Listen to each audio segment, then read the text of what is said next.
Telescópio no ar, trazendo sempre para você as atualizações, aquilo que acontece na cidade e região, e também falando hoje aqui de um assunto nacional, um assunto muito importante, que é o direito do consumidor. Então, 30 anos estamos comemorando hoje, dia 11 de setembro, então, do advento dessas leis que vieram mesmo contemplar, dar um olhar todo especial aí às relações de consumo no nosso país. E para conversar com a gente aqui, temos o nosso especialista, nosso amigo, o Dr. Rodrigo Rolim, que vai conversar com a gente aqui. Rodrigo, boa tarde, seja muito bem-vindo ao Telescópio, tudo bem?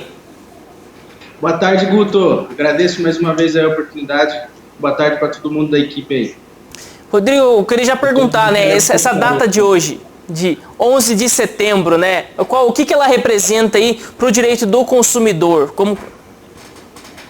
Eu acho que esse é um marco inicial muito interessante, Guto, porque, na verdade, o que ela significa, o que significa esses 30 anos de defesa do consumidor? Na verdade, ele não significa só para o direito do consumidor, só para o consumidor em si. Esses 30 anos de defesa do consumidor é um instrumento de democracia que faz com que a Constituição Federal, na qual nós estamos submetidos, ela tenha efetividade, né? Porque lá na Constituição Federal houve a determinação de que a ordem econômica, né, todo o sistema envolvido, ele tem que respeitar o direito do consumidor, justamente porque não existe consumidor sem economia e não existe economia sem consumidor. Então, o significado disso vai além da própria defesa do consumidor, pois é um instrumento de democratização, de forma que a gente possa seguir a ordem constitucional. Então é muito importante, significativo esses 30 anos, foi uma conquista muito enorme da sociedade, pois nós viemos de um direito privado, de uma época em que não tinha essa dimensão de comércio. Há pouco tempo atrás nem internet, telefone existia. Então, esse código, há 30 anos atrás, ele conseguiu, de forma principiológica, garantir até hoje, e de forma muito eficaz, a sua aplicação. Mesmo sem prever, mesmo sem existir naquele momento, os mecanismos que nós temos hoje, como a internet, como as redes sociais, os contratos digitais, e aí por diante. Olha, isso é muito interessante isso que você traz, né? Porque às vezes se fala, né? Nos últimos 30 anos mudou muito, né? Vamos dizer assim, as relações de consumo, a forma de você consumir, as possibilidades, mas existem princípios que já estão contemplados no Código de Direito do Consumidor, né? Mas que já estavam lá no começo e que continuam sendo aplicadas, né? Hoje, principalmente as definições, né? Os tratos, o que daria para o pessoal compreender um pouco mais disso, assim, Rodrigo? Veja bem, Guto, o direito do consumidor, ele é uma norma principiológica. O que isso significa? Ele dá o norte para que a gente possa seguir nessa relação de consumo. Então, muitas situações acabam por não estar regulamentadas, elas acabam sendo regulamentadas por normas esparsas, mas ele já garante que essa norma se perpetue no tempo. É um dos códigos mais sofisticados que tem, mais moderno. Outros códigos, como o Código de Processo Civil ou a própria CLT, tiveram alterações, tem alterações recentes, né? Mas o Código de Defesa do Consumidor, ele foi o único código que conseguiu, de forma inteligente, trazer essa norma de forma que ela se transpôsse no tempo, né? Vamos dar um exemplo, por exemplo, os direitos básicos do consumidor. Todo consumidor tem direito à informação clara e ostensiva, tem direito à segurança, né, direito à saúde. Então, são questões que vão nortear. Por exemplo, o fornecedor nunca vai poder colocar no mercado um produto que, notoriamente, e que já há estudos nesse sentido, que traz mal à saúde do consumidor, ou causa uma insegurança ao consumidor. Por exemplo, um celular que eventualmente tem o risco de explodir, ou um veículo que eventualmente tem o risco de soltar algum líquido, alguma substância que possa trazer um risco à saúde do consumidor. Então, veja bem que não precisa ter uma norma específica falando o que pode ser colocado num carro ou não.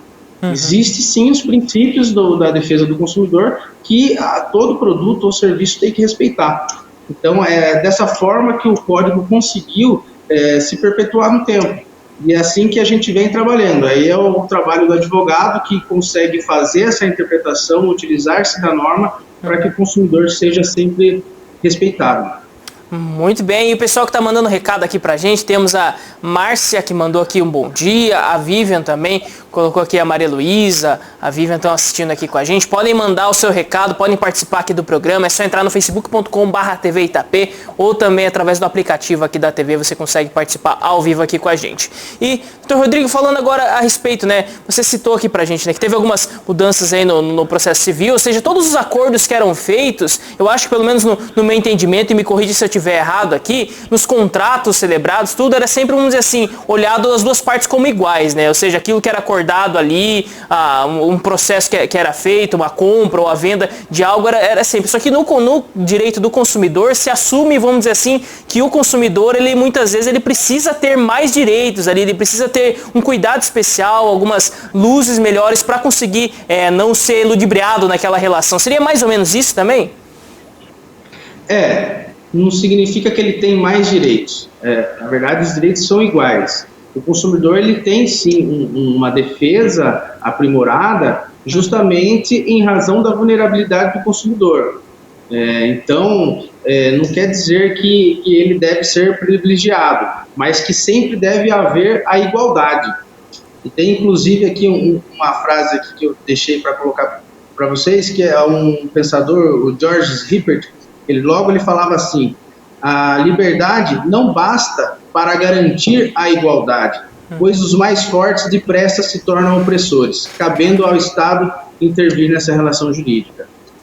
A gente vê muito hoje com essa política nova que, assim, muito embora a Constituição já tenha 30 anos, desde 88, mas ainda há muita dificuldade em você compreender o sistema e fazer como que ele seja realmente aplicado da forma que foi estabelecida. Então, hoje ainda, toda vez que surge uma dificuldade social, por exemplo, um problema na economia, surge a necessidade de se discutir, por exemplo, a defesa do consumidor frente à economia. E muitas vezes, isso acontece na relação de trabalho também, a supressão de direitos já consagrados, tanto do consumidor como do trabalhista, em prol da economia. E isso está acontecendo de uma forma muito rápida, que é preocupante, né? Nós ainda mal conseguimos implementar aquela democracia que foi estabelecida na Constituição Federal e já estamos querendo, por exemplo, um mercado liberal.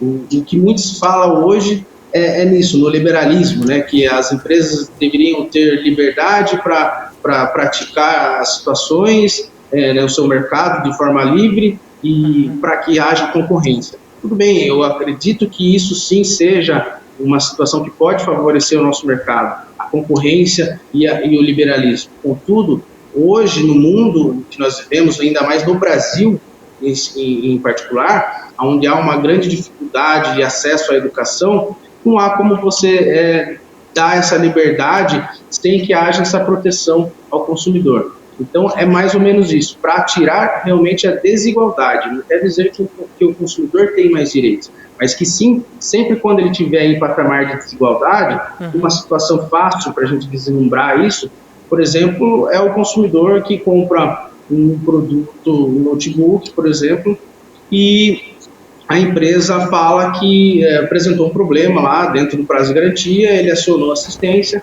e a empresa fala que não, esse problema foi ele que causou, né?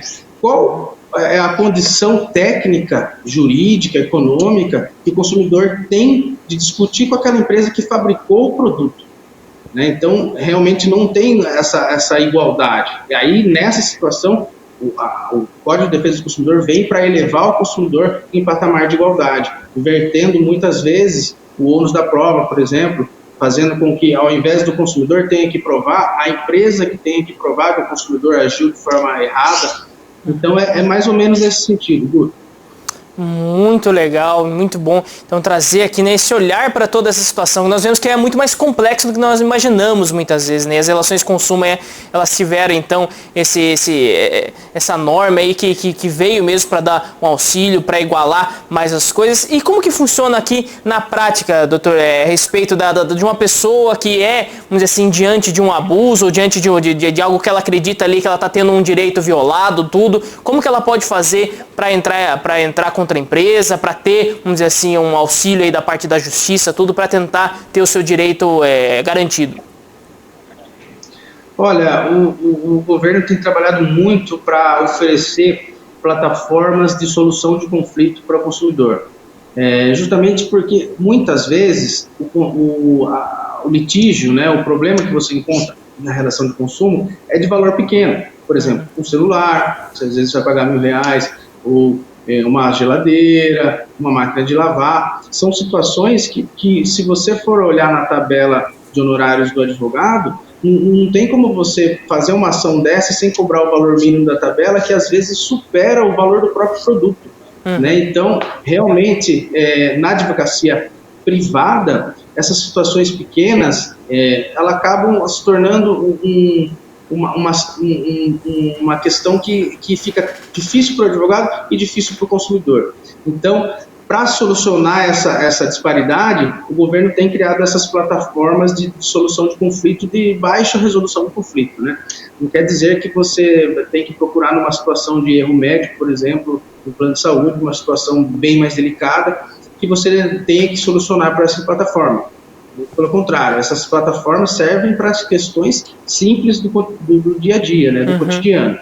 Então, existe, por exemplo, o consumidor.gov, que é uma plataforma do governo, onde o consumidor pode entrar lá e formalizar a sua reclamação, a empresa vai ter um prazo para responder, e se porventura for constatada uma infração administrativa, a empresa já pode responder um auto de infração.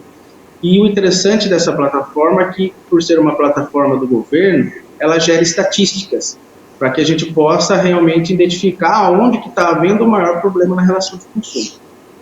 Contudo, essa plataforma ela não é obrigatória, então só estão nessa plataforma as grandes empresas, as pequenas, mas é muito difícil você encontrar um fornecedor que realmente vá atrás dessas plataformas para se cadastrar. Então, existem as alternativas. Também do direito privado aí tem o Reclame Aqui, os saques. O consumidor, sempre quando ele tiver um problema, o primeiro passo é ele entrar em contato com o fornecedor, né? Você não tem que fazer uma reclamação direta num órgão de defesa do consumidor sem primeiro oportunizar esse diálogo com o fornecedor. Isso, inclusive, é um dos princípios da relação de consumo, que é a harmonização dos interesses das partes. Então, o consumidor tem que demonstrar essa boa-fé, entrando em contato, tentando solucionar o problema e sempre pegando o protocolo para que, futuramente, se aquela situação não seja resolvida, ele tenha como comprovar que ele tentou resolver aquilo amigavelmente. Olha só, muito interessante. Então, mostrando aqui um panorama, né, a respeito dessa atuação, né, para poder mesmo ir levando para as pessoas que estão acompanhando aqui com a gente, mesmo sempre a necessidade, né, de estar atento a tudo isso, de também buscar aí os seus direitos. E, doutor Rodrigo, acho que um tema que aconteceu muito aí, que deve ter despertado também muitas discussões, muitos caminhos, que foi com respeito à pandemia, né? Acho que muitas das relações aí de consumo, elas foram afetadas, contratos estabelecidos tiveram que mudar alguns termos e tudo, né? Como que foi? Quais foram as principais dúvidas, assim, que você viu que surgiu aí diante desse quadro mundial que nós estamos passando? Olha, a principal situação que surgiu realmente foi a manutenção dos contratos, né? Contrato de ensino, de transporte, de turismo, todas essas facetas sofreram intervenção. No início, o que mais apareceu foi a situação realmente de escola, de faculdade, de cursos, né, para estudo. Esses muitas vezes eram presenciais e acabaram se tornando telepresenciais. E o consumidor entende que, de fato ele tem razão, que aquilo não pode atender ao contrato que ele assinou previamente. O valor que ele contratou no início é justamente para que houvesse a aula presencial. realmente não é igual. Só que nós vivemos uma situação que nunca tinha vivenciado antes, né? Então, infelizmente, houve ali um movimento que teve que ser feito para que houvesse uma adequação dos interesses do consumidor, do fornecedor, para que cada um abrisse um pouco mão dos seus direitos, para que a gente chegasse num denominador comum, para que também não houvesse aí um abalo muito grande na nossa economia. Então, a questão das escolas, não houve nenhuma norma que surgiu para regulamentar. A orientação tanto do governo como dos especialistas de defesa do consumidor sempre foi no sentido de analisar a situação caso a caso. Ou seja, sentar com a escola, verificar como que vai ser feita a prestação de serviços, se houve redução de custos, o porquê que a escola não pode conceder aquele desconto. Então, ou seja, a escola ela vai ter que ser transparente com o consumidor. Não basta ela falar, olha, eu não vou conceder desconto.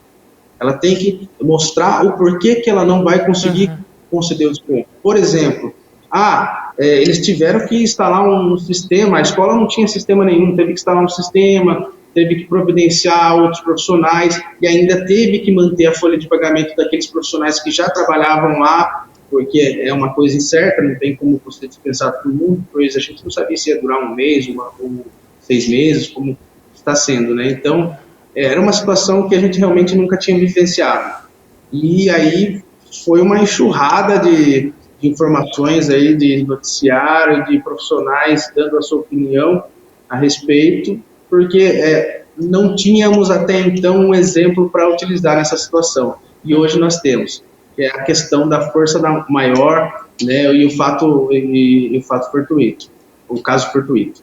E é essas situações como a pandemia, coisas que são imprevisíveis, né? Então, isso a doutrina sempre tratou como a teoria da imprevisão, que é justamente o que autoriza essa revisão contratual, para que as partes possam aí fazer um aditivo e encontrar o equilíbrio nesse contrato. Muito bem, algo que também acho que despertou bastante dúvidas, foi até tema de alguma das entrevistas aqui do Telescópio, foi a questão do turismo, né? Ou seja, contratos que vinham sendo pagos há muito tempo por certas coisas e chegou numa instabilidade de falar assim, não sei quando que você vai conseguir cumprir essa viagem, tudo e tal. Isso também caberia, foi encarado mais ou menos dessa forma também, dessa conversa, de rever os contratos? Como que foi? Não, essa aí já houve... Para passagem aéreas, houve uma medida provisória em particular, e para turismos e contratos de eventos, houve também uma medida provisória particular, que foi a 948, e hoje se tornou lei no dia 24 de agosto de 2020. É a lei que dispõe aí sobre o adiamento e cancelamento de serviços de reservas em eventos e setores de turismo e de cultura. Então, entra nessa situação.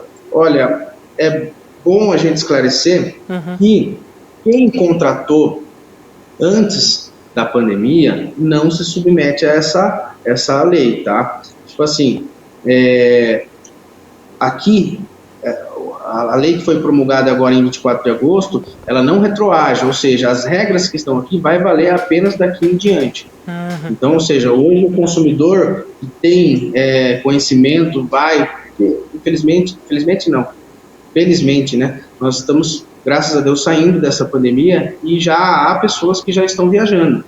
Então, hoje, a pessoa que for contratar, ela tem que verificar as normas que estão vigentes hoje.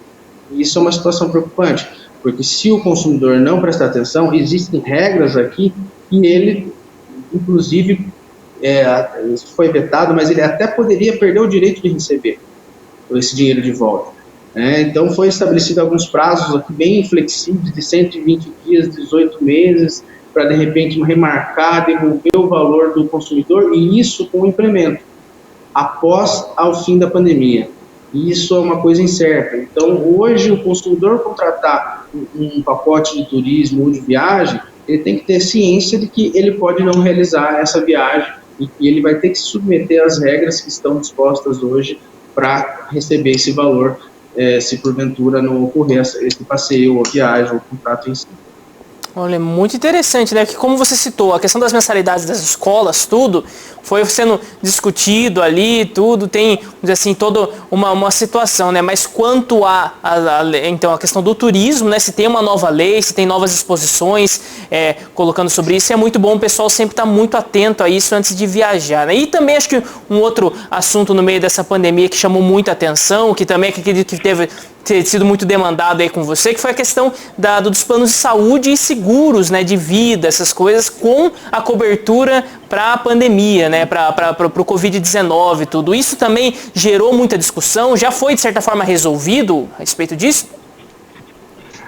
Quanto aos planos de saúde, o que mais surgiu de dificuldade foi a questão da cobertura do teste, né, do Covid.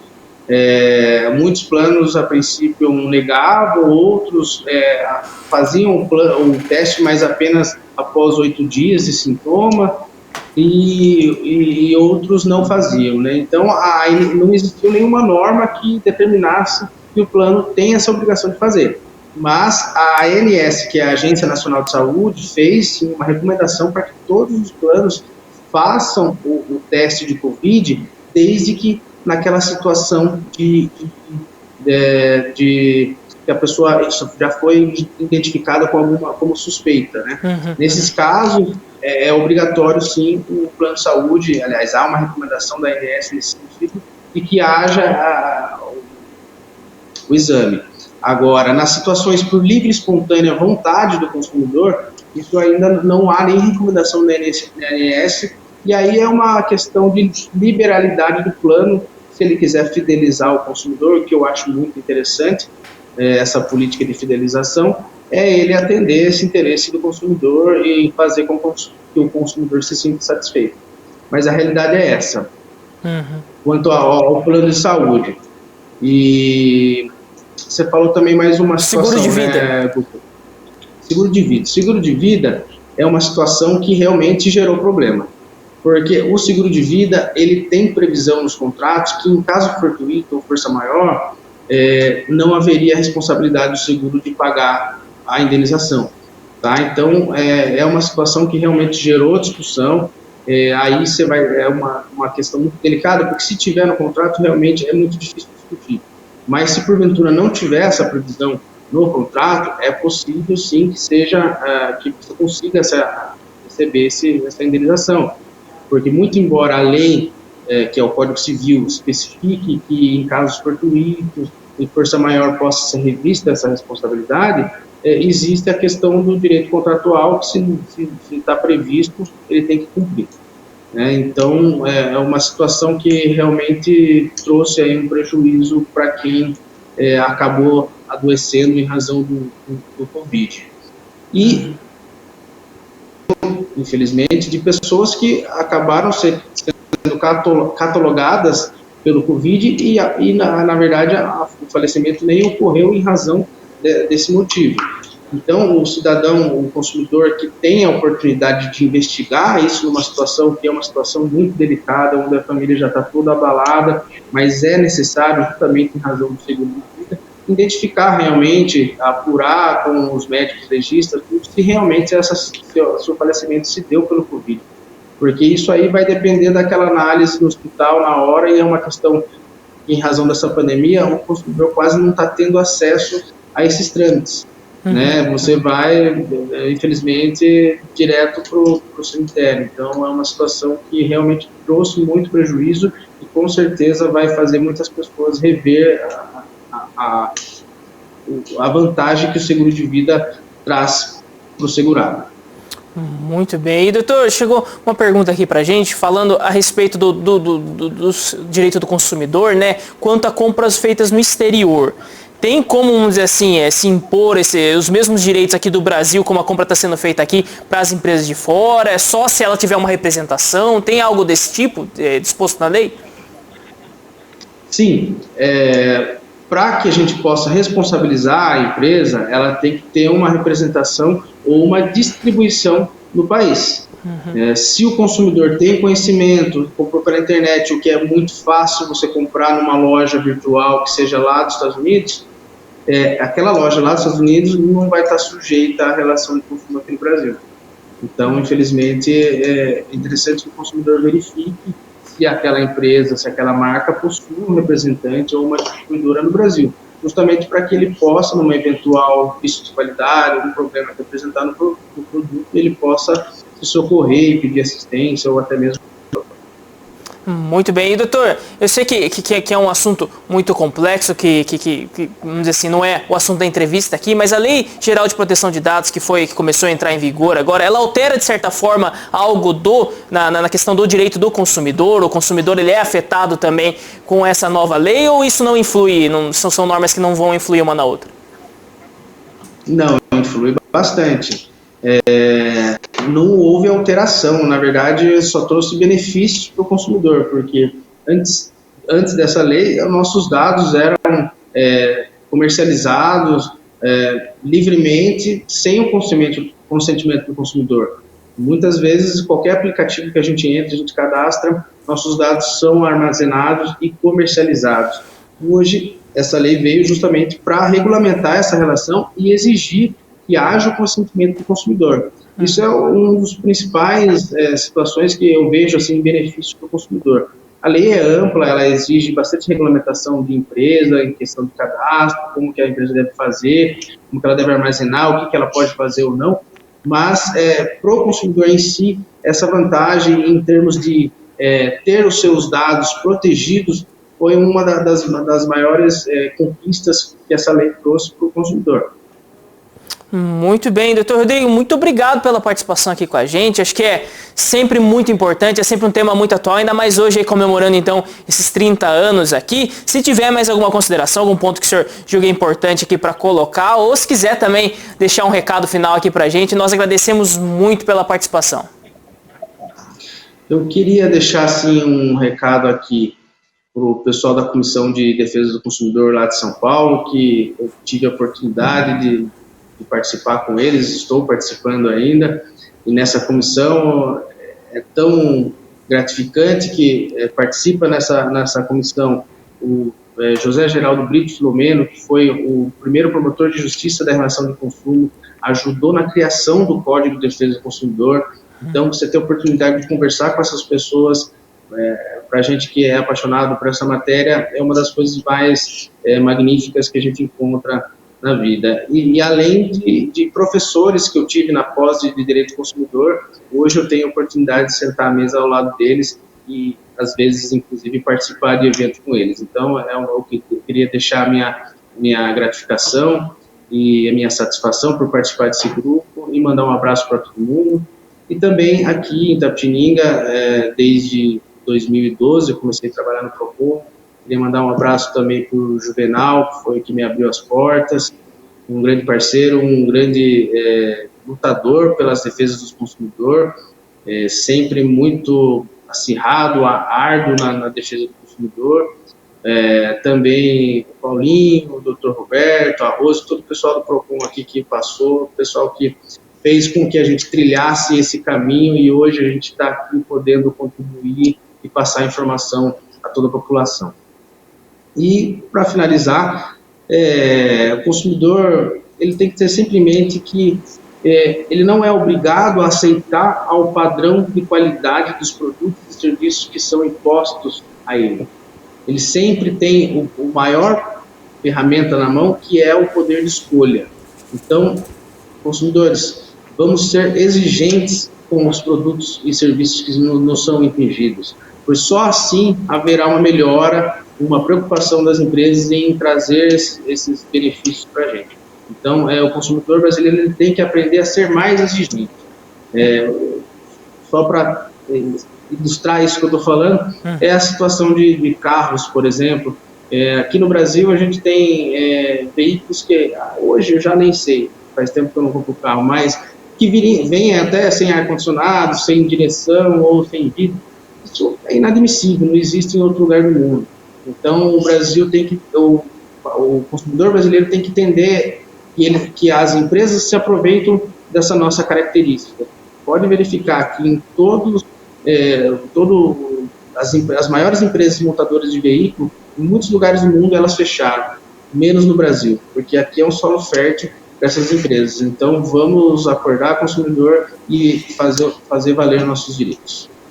Tá certo, muito obrigado. Conversou com a gente aqui, Dr. Rodrigo Rolim, advogado especialista em direito do consumidor.